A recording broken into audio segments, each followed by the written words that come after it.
YouTube channel से मैं धर्मेंद्र कुमार आप सभी को स्वागत करता हूं। दोस्तों, केमिस्ट्री में आज हम रासायनिक समीकरण को जानेंगे।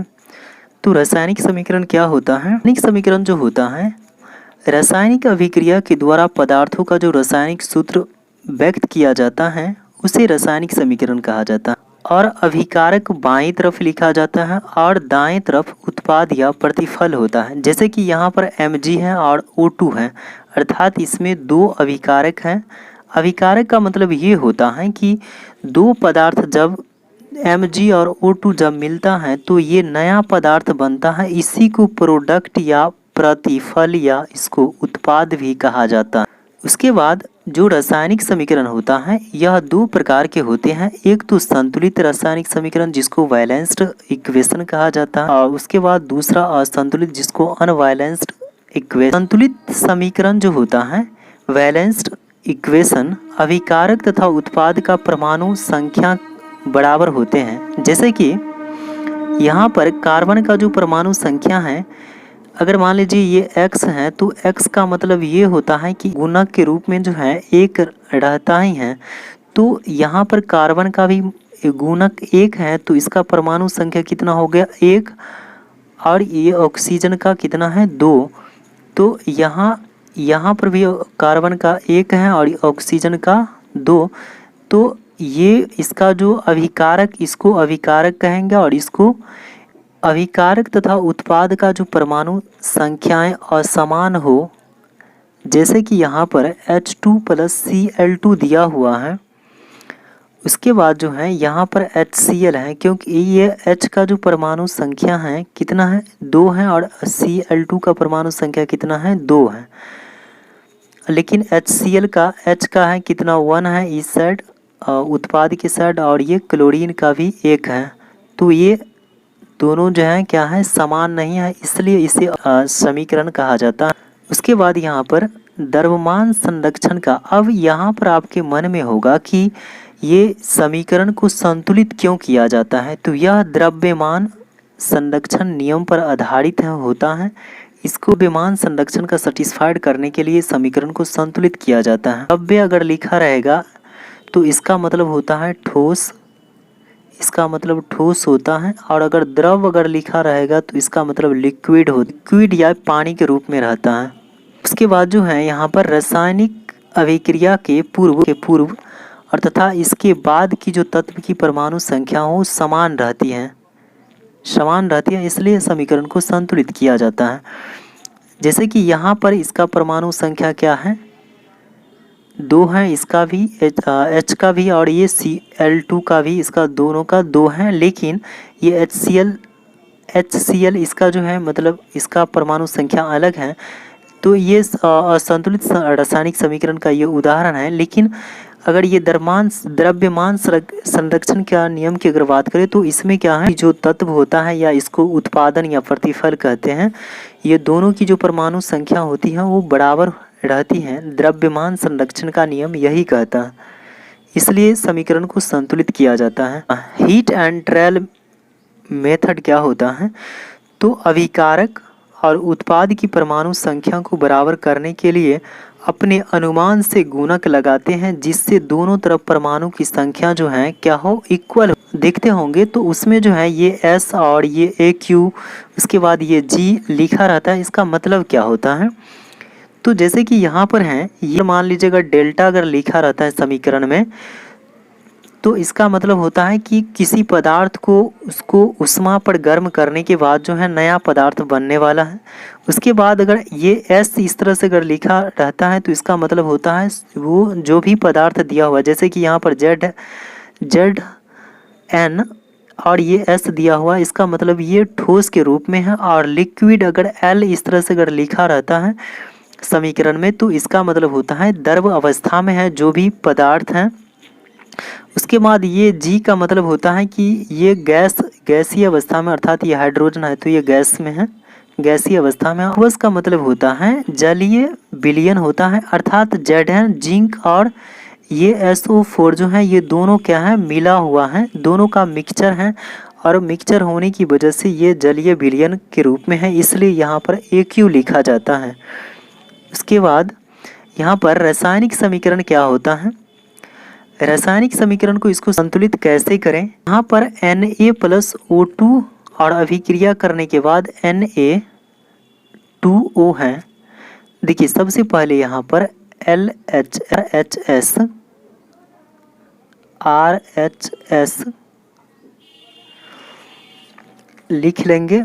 उसके बाद जो है इसमें देखिए सोडियम की जो परमाणु संख्या है नहीं कुछ तो कितना है 1, और O2 ऑक्सीजन का जो है कितना है 2 है, और यहाँ पर जो है कितना है Na का 1 है, और Na का कितना है 2 है, और इसका कितना 1 है ऑक्सीजन का।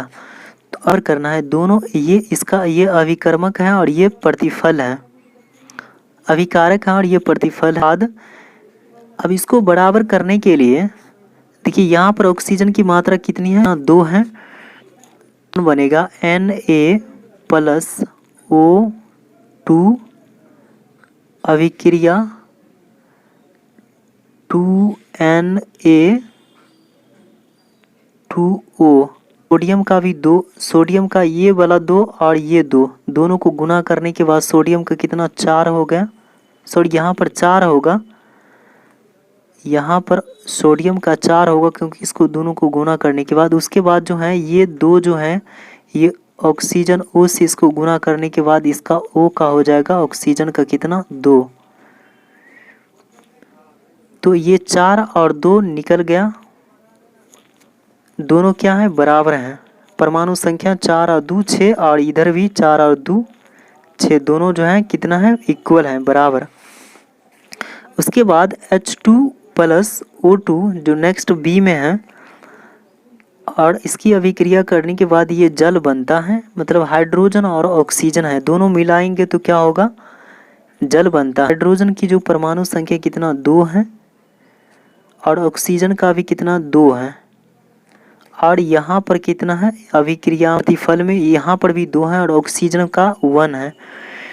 इसकी जो परमाणु संख्या है क्या है ऑक्सीजन का 2 है, तो यहाँ पर 2 है और यहाँ पर 1 है। तो इसके लिए आपको करना क्या है, देखिए इसका जो समीकरण बनेगा H2+O2 अभिक्रिया H2O।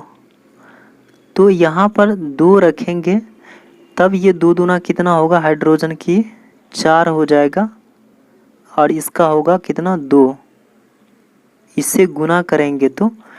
उसके बाद यहाँ पर क्या करेंगे, तो यहाँ पर हाइड्रोजन की मात्रा कितनी है 4 है, और यहाँ पर 2 अगर रखेंगे तो ये 2 ये वाला H2 वाला और ये 2 इस दोनों को गुना करेंगे तो हाइड्रोजन की मात्रा 4, इसकी परमाणु संख्या 4 और ऑक्सीजन का कितना 2 हो जाएगा, जो कि दोनों बराबर हैं। तो इसलिए ये समीकरण क्या है संतुलित है। बाद K+H2O अभिक्रिया KOH+H2 गुणक के रूप में 1 होता है। ठीक उसी तरह जैसे यहाँ पर K है तो इसका गुणक के रूप में कितना होगा 1 होगा, 1 होगा, और ये हाइड्रोजन का परमाणु संख्या कितना 2 है तो 2, और ऑक्सीजन का कितना है ऑक्सीजन का 1 हो जाएगा क्योंकि कुछ नहीं तो 1 होता है। उसके बाद इधर जो है यहाँ पर K का 1 और O का कितना है भी 1, और ये H का कितना है 1, और यहाँ पर कितना है 2 है। अब इस संतुलित समीकरण जो होगा इसका देखिए यहाँ पर कितना हाइड्रोजन की मात्रा ये 1 और ये 2, तो कितना हाइड्रोजन की मात्रा हो गया 3, और ऑक्सीजन यहाँ पर 1 और यहाँ पर भी 1 है, और यहाँ पर क्या है यहाँ पर हाइड्रोजन 2 है 2K, अर्थात यहाँ पर 2 यहाँ पर लिखे हैं। उसके बाद प्लस यहाँ पर 2HO अभिक्रिया के ओ अभिक्रिया में जो है यहाँ पर भी 2KOH लिखना होगा। उसके बाद प्लस में H2 है। अब देखिए यहाँ पर ये 2 हो गया, इसका K का मान जो है परमाणु संख्या कितना 2 है, और प्लस यहाँ पर जो है हाइड्रोजन भी, हाइड्रोजन कितना हो गया, ये 2 को और 2 को गुना करेंगे तो कितना 4 हो गया। देखिए LHS इक्वल टू RH। तो इसका जो देखिए ये 2 हो गया K का 2, और यहाँ पर जो है ये हाइड्रोजन, ये 2 को और 2 को गुना करेंगे तो कितना हो जाएगा, हाइड्रोजन 4 हो जाएगा। और ऑक्सीजन कितना, ऑक्सीजन को गुना करेंगे तो ये 2 हो जाएगा, ये 2 होगा। उसके बाद जो इसको जोड़ेंगे तो कितना 4 और 2 6 और 2 8 होगा। और यहाँ पर इस तरफ भी जो होगा K का मान कितना है 2 है, और ये O का मान कितना है, O का मान 2, O का मान कितना है 2, और H का मान भी 2 है। और ये यहाँ पर जो है, और ये हाइड्रोजन की जो मात्रा है कितना है 2 है, तो ये 2 और 2 4 और 4 2 6, ये 8 हो जाएगा, अर्थात 8 बराबर हो जाएगा, 8 बराबर होगा, 8 हो जाएगा, अर्थात दोनों जो है क्या है, बराबर है। अब यहाँ पर Mg का कितना है, 1 होगा, 1 है परमाणु संख्या, और HCl का H का 1, और ये Cl का भी 1 है, और इधर भी, इधर जो है Mg का मान कितना 1 है, Mg का मान 1, और इस Cl का मान कितना है 2 है, और H2 का भी मान। इसको बराबर करने के लिए क्या करना होगा, तो देखिए Mg का मान 1, यहाँ पर भी 1, H का मान 1, और इसका Cl का मान भी कितना है 1 है, और इधर Cl2 का मान कितना है 2 है।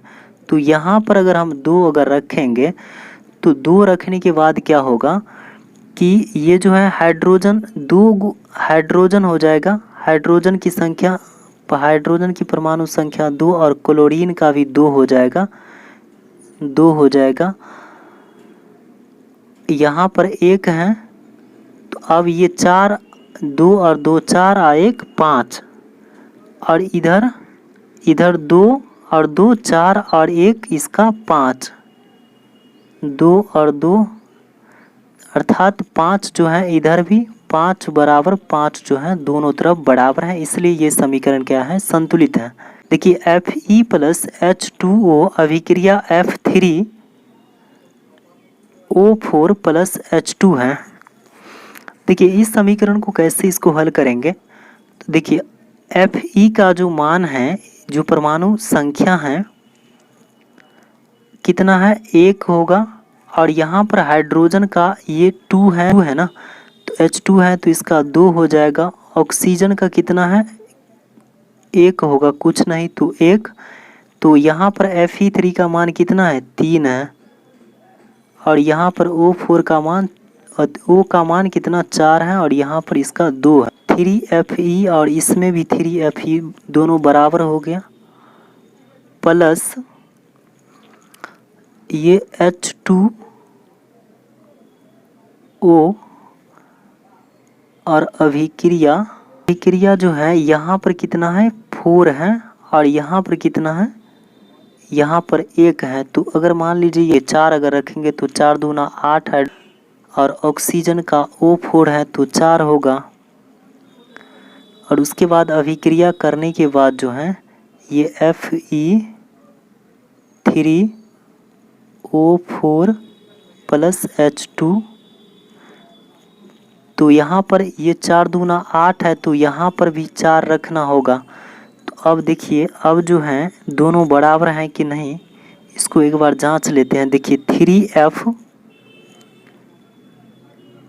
3Fe का मान कितना है, ये Fe का मान जो है 3 है, Fe का मान 3 और इसका मान हाइड्रोजन इस तरफ 4 यहाँ पर रखे तो कितना हो गया, ये 4 रखे यहाँ पर मान तो 4 दूना 8 हाइड्रोजन का और ऑक्सीजन का हो गया कितना, ऑक्सीजन का हो गया 4 प्लस 4 मतलब 8 4 12 और 3 कितना 15 और इधर देख लेते हैं Fe का मान कितना है 3 है 3 और उसके बाद जो है O का मान कितना 4 है और यहाँ पर 4 मान रखे हैं तो कितना होगा, ये 4 दूना 8 8 4 12 और 3 15 अर्थात दोनों LHS और RHS बराबर हैं। उसके बाद नेक्स्ट में है HNO3 प्लस CaOH2 अभिक्रिया करने के बाद CaNO3 प्लस H2O बनता है। तो देखिए यहाँ पर क्या है, सबसे पहले इसका H का जो है कितना है 1 है मान, इसका मान 1 है और N का भी मान कितना है, परमाणु संख्या 1 है, परमाणु संख्या 1 है। ऑक्सीजन का मान कितना है 3 है और ये कैल्शियम का मान कितना है 1, कैल्शियम का मान 1। देखिए यहाँ पर ये कॉस्ट है और ये बाहर जो 2 लिखा हुआ है इसका मतलब हुआ कि इसको H से भी गुना किया जाएगा, H का भी मान होगा 2 और ये ऑक्सीजन मतलब O है तो O का भी मान इससे गुना करने के बाद इसका भी हो जाएगा कितना 2 हुआ। उसके बाद जो है यहाँ पर ये इसका Ca इसका मान कितना 1 है और यहाँ पर जो है 2 उठ गया था। तो देखिए यहाँ पर जो है जैसे कि अगर इस टाइप का अगर रहेगा जो इक्वेशन अगर रहेगा तो इसको हम क्या करेंगे, तो ये 2 बाहर जो कोष्ठ के बाहर 2 लिखा हुआ है उसके बाद ऑक्सीजन के साथ जो ये 3 लगा हुआ है तो ये 2 और ये 3 को क्या करेंगे गुना कर लेंगे। तो गुना करने के बाद जो ऑक्सीजन की मात्रा होगा परमाणु संख्या 6 हो जाएगा। अब यहाँ पर ये 2 ये N के लिए भी है और लेकिन ये 3 जो यहाँ पर लिखा हुआ है वो सिर्फ O के लिए ही है। तो यहाँ पर इसको गुना करेंगे तो कितना होगा, N का मान 2 हो जाएगा और H2 और हाइड्रोजन की जो मात्रा है H2O अर्थात हाइड्रोजन की जो संख्या है कितना है 2 है और ऑक्सीजन का इसमें 1 है। तो अब इसमें करना क्या है, तो देखिए NO3 प्लस CaOH